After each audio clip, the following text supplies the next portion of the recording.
Hey, what's up, champions? Gediminas here. Hope you guys are doing fantastically well. Welcome to Financial Freedom TV, and today I wanted to talk about the boiling frog. So if you're watching a replay of this video, please do me a massive favor and stick hashtag replay into the comments. If you're brand new, if you're watching one of my videos for the first time, please do say new in the comments as well. Would love to say hi to you and welcome you to the tribe. And if you get value from this video, if you learn something, feel free to share it. Maybe somebody else will get some value too. So I'm not sure if you've heard of this story, but there's a thing about a frog, right? Where they say if you put a frog into a boiling water, right? So if you took a frog and throw it in a boiling water, I don't know why you would do that, and I don't recommend to do that, right? But in theory, right? If you took a frog and you threw a live frog into boiling water, what would happen? The frog would jump out because it's a boiling water, right? It's crazy, right? So the frog would jump out.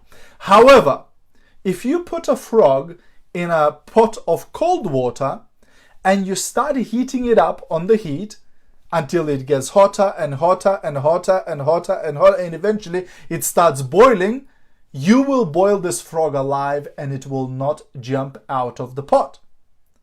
Now, I don't know who figured this thing out, right? They had some wrong ideas. However, since we know this story, let's have a look at what killed the frog.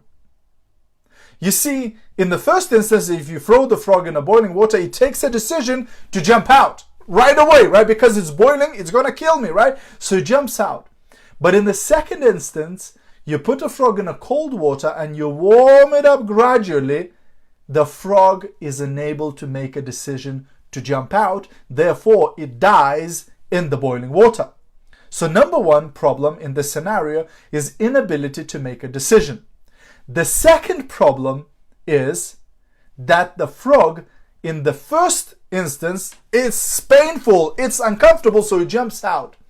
But in the second instance, it gets too comfortable. It gets warmer and warmer and warmer and warmer, and the frog is just enjoying itself in this very nice warm water. Before it knows it, that it falls asleep and it boils to death. So, two things here. Two problems in this scenario: inability to make a decision and being comfortable. Now, can you see where I'm going with this?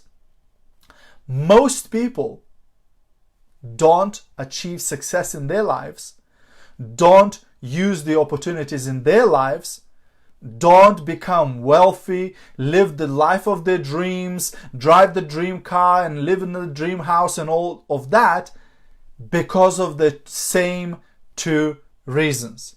One, when an opportunity is presented to them, they are unable to make a decision.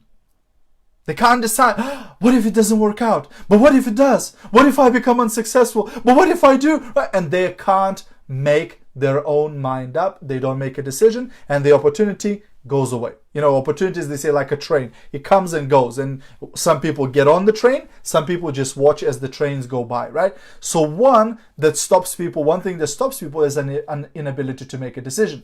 The second thing that stops people from success in their life is that comfort zone, right? Because right now, you're probably not struggling for food. You've got food in the fridge, you've got a roof over your head, you've got a car, outside with some petrol in it that can drive places, etc. So you're not destitute, right? You're comfortable. You know, you have a job, you pay your bills, you've got enough money for food, for drink, to watch some TV, etc. And it looks okay. Well, it's not the life of your dreams. It's not what you dreamed of when you were little, but it's okay. It's comfortable. Like you're not struggling, right? And that's the problem. You see, good is the enemy of great. When you're good, when you're comfortable, it tricks your mind into becoming lazy. It tricks your mind into saying, well, that's pretty much as good as it's gonna get, and I'll be okay with this, right? And instead of going for your potential, instead of reaching your dreams, instead of living the life of your dreams, you get good. You settle. You get comfortable, and you don't want to go out of that comfort zone. I don't want to speak to strangers. That's uncomfortable. I don't want to do lives and post on social media. That's uncomfortable. What if somebody laughs at me? I don't want to try to sell something or recruit people into some business. That's uncomfortable, right? And you get comfortable in where you are, even though it's not the life of your dreams, even though that's not the car of your dreams, even though that's not the house of your dreams, even though that's not the job of your dreams. You just got comfortable like that frog, and before you know it, boom, game over. Life's finished. You missed the opportunity, right? So my advice for you, if you're watching this video, is, hey, one, make a decision. Make a decision to change your life. Make a decision to do something about it. Two, get uncomfortable. Start doing things that are not comfortable, right? You will have to do it anyway, right? If you want to live like other people can't, you will have to do things that other people won't, right? You're going to have to get uncomfortable. Look at all the successful people and you'll realize, wow, all of them got uncomfortable at some point in their life in order to become so successful. So that's my tip for today, my friends. Hope you got value. If you did, feel free to share it. Have a great rest of your day. Love you loads. See you at the top. Bye for now.